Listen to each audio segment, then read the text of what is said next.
now introduce our headliner. Azriel Johnson is an ink spatter analyst by day and a serial writer by night. In addition to writing and performing poetry, he is currently rewriting his novel Sunset Red, which is his literary fantasy fiction novel. It has dragons in it, folks. He is also one half of the dynamic publishing duo known as Writing Nights. They have lots of events, they have lots of chapbooks. He has his own chapbook for sale right there. Just tonight, special price, $1. 50 cents for a pin. He'll throw in a free pin or a free chapbook if you buy a chapbook. He has a blog, and he has a quote on here from a poem that he's going to read tonight. But his first piece is actually a duo piece with me, his girlfriend.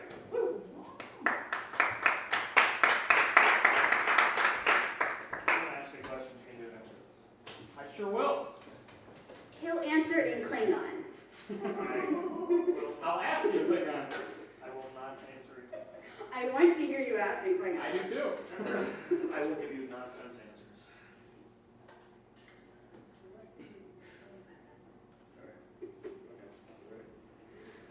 Tonight, I had to choke back my emotional response.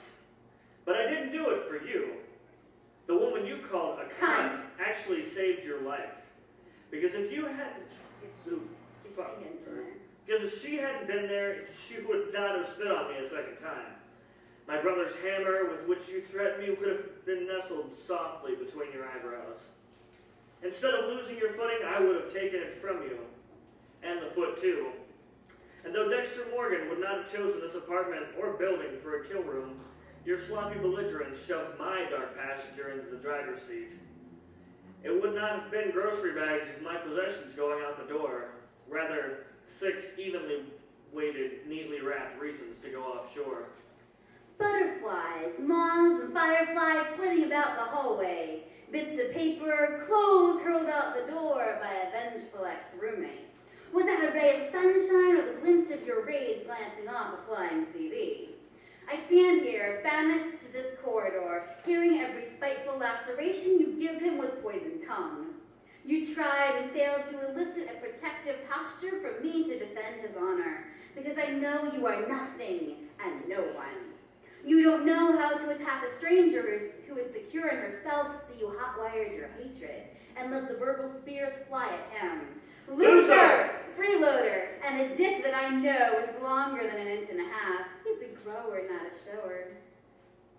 I didn't bother to clean up the mess until I knew it was almost over. And by then there were enough boxes and bags for me to safely ensconce the debris. My initial intention was simple. Get a few changes of clothes and get out of there. You'd already dodged death once that day. I wish I'd kept the note from the night before. I'd shove it down your throat. So I could confirm your psychosis. People like that want to die. Die, die, Miss American Pie. The decoupage shrine you created became an elegy to our friendship. I didn't even notice it until the guilt trip picked up a new passenger. We're on a highway to hell! Highway to hell! Your not-so-ex-husband was surprisingly calm as you urged. No begged him to hit me. Hit me, baby, one more time! I think he knew if he'd lifted a hand, there would have been 12 raisins dumped into the lake. As I went down to the river to pray, studying about that good old way. Old ways. You can't get much older than jealousy, rage, and having to dig up the dirt. Working in a coal mine, going down, down, down. You want to help him? You sneered, feeling abandoned, casting the last bits my way. Help this. Help! I need somebody, help! But I was helping. Your continued presence attested he hadn't killed you yet. His limits, though attested, stayed true. If I had left, the story would have been written by a different poet from a soundbite point of view. Tonight, my own ears confirmed every story I'd heard about you. I think you're crazy! And I think we need to get out with the boxes while I, at least, am still calm. I squeezed the final boxes into the crevices of my car, your inventive posturings of my sex life glittering the streets. You give the worst head ever, fat bitch! And away we went, clutching at sanity and being nothing like you. Eventually, my dark passenger was folded neatly next to the hammer, unbloodied. The best revenge is to live a happy life. And to write cathartic poetry to hammer it home.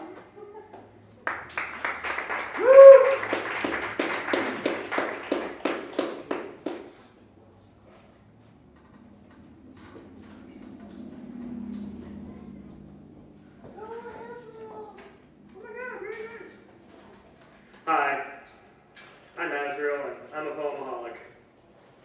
I've been intoxicated now for 15 years, some years more word drunk than others, but always with a pencil close by and paper to spill words onto.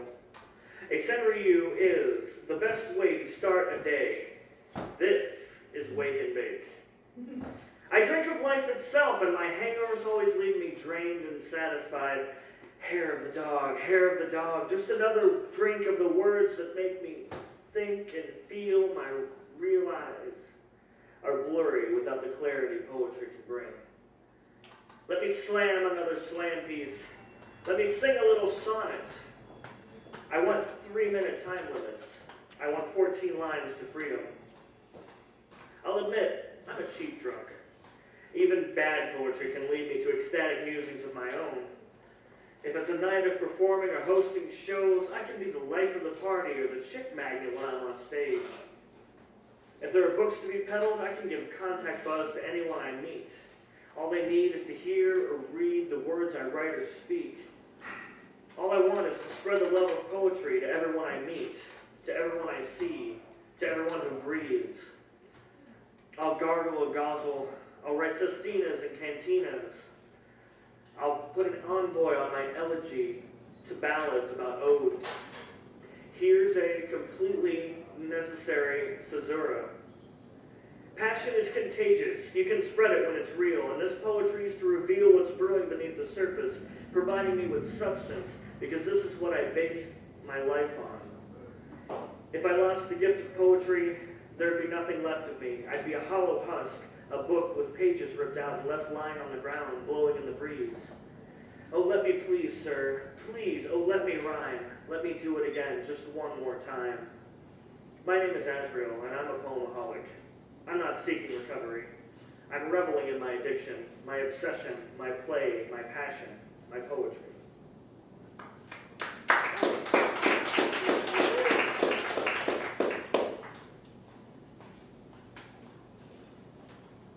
So, Redheads, repping the squad.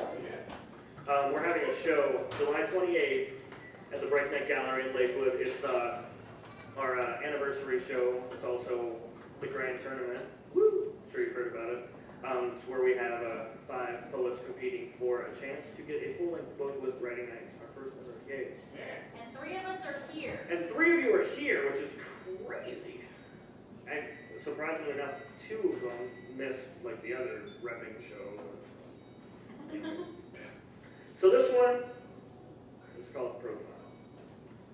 I'm a married, single-taken, white, black, Latin, Asian man, woman who is looking for someone between the ages of 18 and 99 for new friends, activity partners, long-distance pen pals, short-term dating, long-term dating, and or casual sex. Like everyone else, my previous relationships didn't work out so well, so I'm hoping to at least find someone I can hold a conversation with. I'm kind of old-fashioned, I suppose. On a typical Friday night, I'm working my ass off. Here's what you need to know about me. I have a thing for socks with the days of the week written on them. I'm a fun dude chick. I'm into girl guys, all kinds of girl guys. I'm on this weird juice thing lately. I'm a lady man in every sense of the word. My favorite book is The Great Gatsby, which shows I'm an English nerd. My favorite movie is still, and it's lame, Scream. I don't know how to read. I enjoy horror movies. I'm by no means your average girl boy, and I really welcome any sort of contact with anyone. I try to offer myself as an open ear to anyone who needs someone to talk to.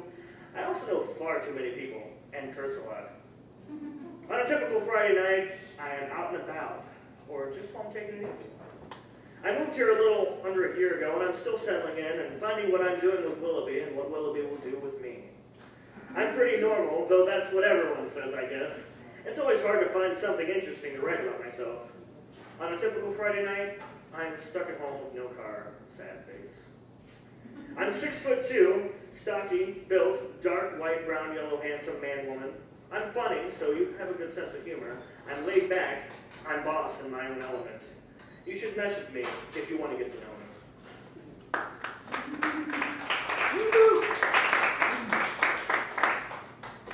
Rep and Bowery. Very good. Oh, these t-shirts are going to be available as of the 28th. So you can pre-order them if you want. Writing Knight's wardrobe. Woo! Give me $50 and I'll take it off. You get a tattoo. I do not. How much are you giving to keep it on? 100. Probably more. This next one is short, but it's a series of poems I've been writing about my dreams. I started writing these, strangely enough, about around the first time I came to a living poetry show that was like based on dreams, so I thought it was sort of fortuitous that I started writing these, but this one I did not read there because I just wrote it like a few months ago. But they're called Ecclesiasticals, and this one's gross. What's it called? Ecclesiasticals. Okay. A special friend's vagina is so deep it envelops my balls. We have sex slowly and passionately, but at last I am too weirded out by the feelings of balls sinking into her. I pull out and sit back, and then I place a huge pillow over her face. She doesn't struggle, but when I remove the pillow, the girl is gone, and a baby chimp is in her place.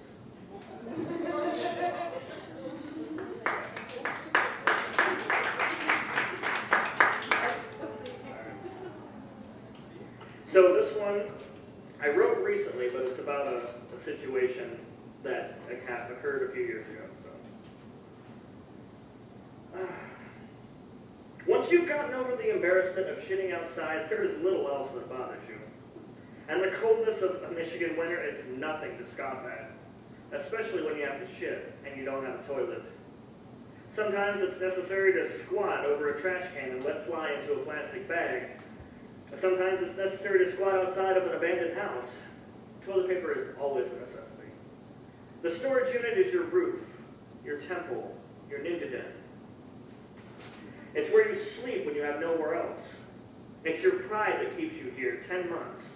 It's your pride that loses your job, your cats. You do anything you can to subsist. You ride your bike 2 miles one way every day to the college in the morning. You achieve an associate's degree here about 7 days before you got fired. You ride here because computers are available all day, every day, except holidays and weekends after 5. You go here to work for less money than you're worth because you have a $50 a month storage unit where everything from your 2-bedroom apartment now lives. Every little bit helps. You find a willing cancer survivor to fuck. If you fuck her well enough, she'll offer you a roof a few days a week. In fact, anyone you fuck them well because you never know if they might call you back. Your life is normal to everyone who isn't you. You don't tell your family about how you're living or where you're living. You tell only the people who live near you, your best friend, your cancer survivor, a few random meets on an online dating site. You eat whenever you get the opportunity. You eat as much as you can because you don't know when you have your next meal. Collecting napkins ensures that you'll always have the opportunity to blow your nose. Napkins, snotty or not, will ensure your coat has extra insulation. Napkins become security blankets, and even after you found a new place, you find yourself collecting them in times of uncertainty. If a friend or acquaintance has pot to smoke, you take them up on their offer. Anything that helps you forget your plight is welcome. Sometimes you have a hard time saying no to their offer because it feels so good to forget. You almost fall in love with a girl who is still hung up on her ex. You smoke pot, you read her pieces of your novel. She doesn't stop you as you gradually, sensually work your hands over her deliciously full body. She does stop you before you enter her, but not with her hands. She stops you with your own heart. You don't get more than a mucus clog, though. This is probably because you're outside so much, and outside air is over 50% cleaner than inside air. But you put up with your best friend's schizophrenic roommate because you don't want to suffer a toothache alone. Even though this batshit insane midget is trying to tell you Islam is all about war, destruction, and hate, you don't want to have this conversation when not in pain, let alone when a tiny knife is stabbing you in the mouth. You don't hesitate to use anal oral rub on an afflicted tooth when overdosing Tylenol does not help. When you have hit rock bottom, you have only up to go. And one night you feel like singing, but your neighbor with anger issues comes out of her house and says, "Please stop, you're breaking my heart." You know your singing isn't that bad, and why her boyfriend left her. It's your pride that loses your source of income. Add this to your cancer survivor dumping you because you got too serious. You weren't in love with her, but she was part of the reason you stayed. Your best friend lost his apartment and moved in with his baby mama. Many friends you had at work stayed at work. They didn't stick with you, aside from the lesbian who you sometimes flirted with because you both felt alone. You call your family and they help you get out of the storage unit with about 10% of your stuff. You lose your bed, your chairs, your table, a bit of your freedom. You lose your self-confidence and a lot of your pride. You gain a warm house and a roof over your head, but lose all sense of home.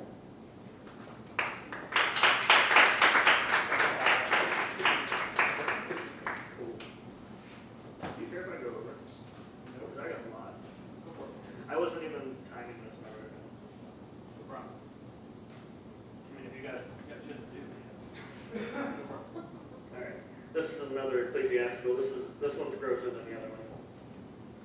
I piss on my nephew's face as he cries in the middle of a vast white convenience store. When I finish, he runs away. I chase him with a towel and I catch him and dry his face. I say, "I'm sorry for this. I want you to remember if anyone ever does this to you again, even me, kill them."